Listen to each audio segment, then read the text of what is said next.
It is a very nice, lazy Sunday afternoon. It's evening now. Earlier, my family was resting and everyone was kind of doing their own thing, and while I had some quiet time, I decided that I would go ahead and do some garden planning, and I just want to kind of walk you through what I did. First, I got on the Old Farmer's Almanac website. I punched in my zip code and it gave me the estimated last frost date, which said April the 11th. Well, I've lived here for the last 17 years and I know that we've had frost after that, so I definitely will keep that in mind as I start setting things out. When I scroll down toward the bottom, it gave me a chart of the best time to start some plants indoors and when to plant outdoors. So what I did was I grabbed my desk calendar, which I purchased this one at my local Dollar General for $1.50. And I just went through and started writing down when I need to start certain plants.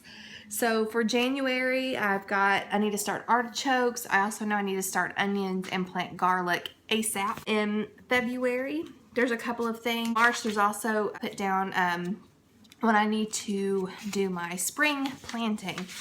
And of course in April, I'm starting some plants for the summer garden. After I did all that, then I made my seed organizer.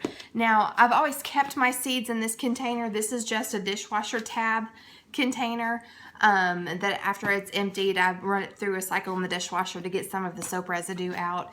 And then that's what I've been keeping my seeds in for the last few years, and I have another one here. I know a lot of people, when they organize their seeds, they organize them alphabetically, but what I do is I organize them by month.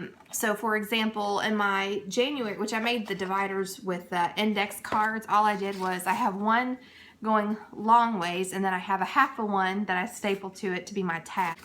But in my January section, I have my artichoke seeds and my onion seeds because I start them in January. And then, of course, in February, I have peppers, tomatoes, and what else? And cabbage. So I have all those in February. And then, of course, if there's any plants that I need to direct, so in that month, I have it in that month section. This other container, this is all of the seeds that I will direct sow for our summer garden. And I've also got the date. We almost always plant our garden on Derby Day, which we live in the bluegrass state, and a lot of people I know will shoot for that date if they don't plant earlier. If you get your tomato plants in the ground on Derby Day, you'll have tomatoes by the 4th of July, and that has proven to be pretty true. So in here I've got my okra, squash, beans, and some of our herbs that will just like dill that will direct sow in the summer. Well, that's what I've worked on today. In the next few days, I will actually start some of the plant. If you guys have any questions or comments, please sure to leave them in the comment section below.